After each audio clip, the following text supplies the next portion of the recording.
Kalau kita ditanya, mengapa kita harus ngaji? Apa untungnya kalau ngaji? Dan apa ruginya kalau nggak ngaji?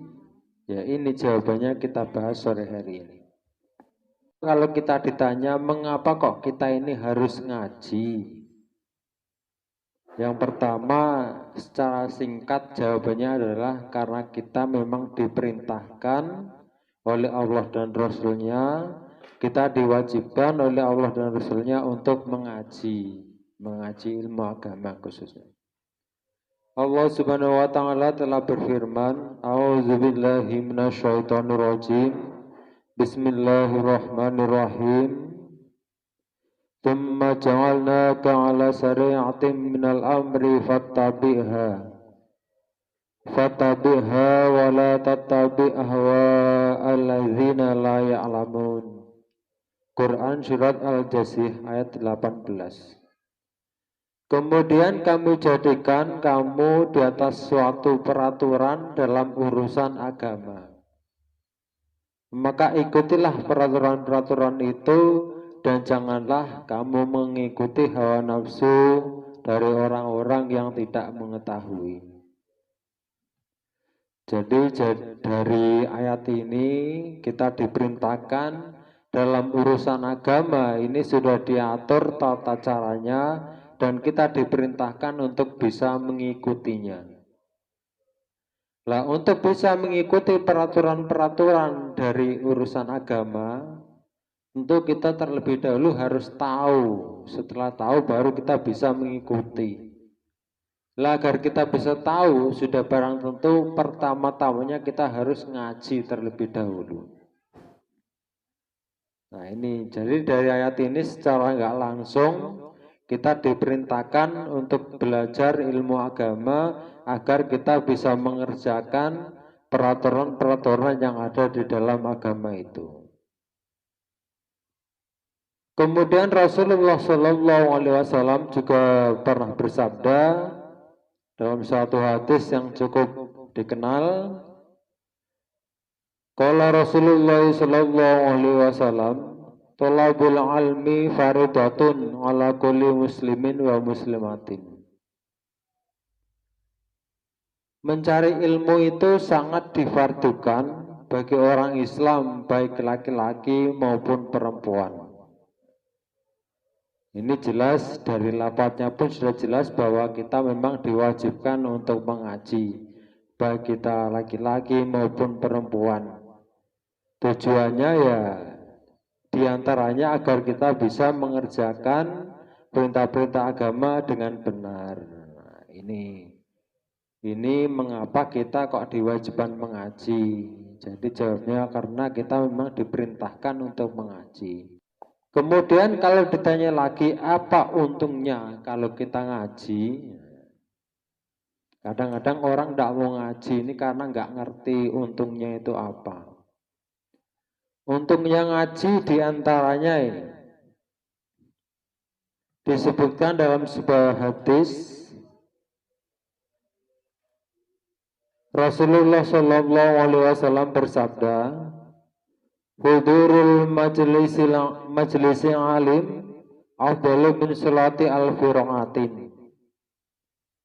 Mendatangi pengajiannya orang alim yang berilmu, membahas tentang ilmu-ilmu agama, ini lebih baik daripada sholat 1000 rakaat.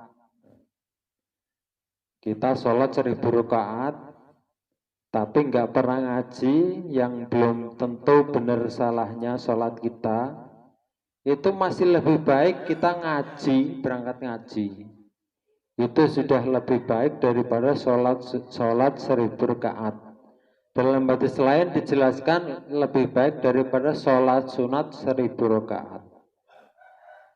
Wang yadatu alfi maridin, ditambah lagi lebih baik daripada menjenguk 1000 orang sakit. Wasudu alfi janasatin, dan juga ditambah lagi dengan mengiringi atau mendatangi atau takziah kalau bahasa kita 1000 orang yang meninggal. Jadi ini kalau digabung lebih baik dari sholat sunat 1000 rakaat ditambah lagi dengan menjenguk orang sakit 1000 orang, ditambah lagi dengan mendatangi atau mengunjungi atau menyaksikan 1000 orang jenazah. Ini kalau digabung pahalanya masih lebih utama, lebih besar kita datang ke tempat pengajian, datang ngaji. Nah, dalam Sahih Bukhari dijelaskan kalau kita taziah atau mendatangi orang yang yang meninggal, satu orang saja itu kita datang kemudian ngiringi sampai disolatkan, itu pahalanya dengan sama dengan 1000 gunung besarnya. Kalau kita menyaksikan, mendatangi, kemudian mengiring, menyolati sampai ke makam, kita ikut mengiringi, itu pahalanya sama dengan 2000 gunung besarnya. Taruhlah kita ambil yang mendatangi orang meninggal sampai menyolati, habis itu balik misalnya. Lah itu sudah 1000 gunung besarnya. Ditambah lagi dengan menjenguk 1000 orang sakit, ditambah lagi dengan 1000 rakaat sholat, itu masih lebih baik kita ngaji. Nah, pahalanya kan luar biasa. Ini pahala-pahala kalau kita mau melihat untungnya ngaji. Ini dari segi pahala. Ini satu hadis ini sudah luar biasa ini. Kemudian yang kedua, Rasulullah Shallallahu Alaihi Wasallam juga bersabda, "Man salaka tariqan yatlubu bihi ilman, sahalallahu lahu tariqan ilal jannah." Rawal Bukhari. Sahih Bukhari juz 1 halaman 25. Man salaka tariqan, barang siapa yang berjalan atau menempuh jalan, ya telububi ilman, yang berjalannya itu, yang ketika berjalan menempuh jalan, tujuannya itu untuk mencari ilmu.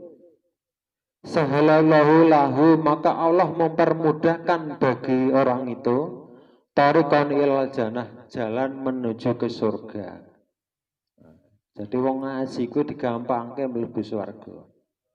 Amin. Mudah-mudahan yang datang sore hari ini khususnya yang biasa ngaji ini umumnya, mudah-mudahan dimudahkan oleh Allah Subhanahu wa taala masuk ke dalam surganya Allah Subhanahu wa taala. Amin, Allahumma amin. Jadi dari dua hadis ini kalau kita ditanya apa untungnya ngaji, semoga susah ngitung saking banyaknya. Dari segi pahala tadi sudah disebutkan dalam satu hadis itu. Kemudian secara ringkasnya intinya bahwa kita kalau ngaji itu dimudahkan jalannya menuju surga. Insya Allah ini fadilahnya orang-orang kalau suka ngaji, senang ngaji.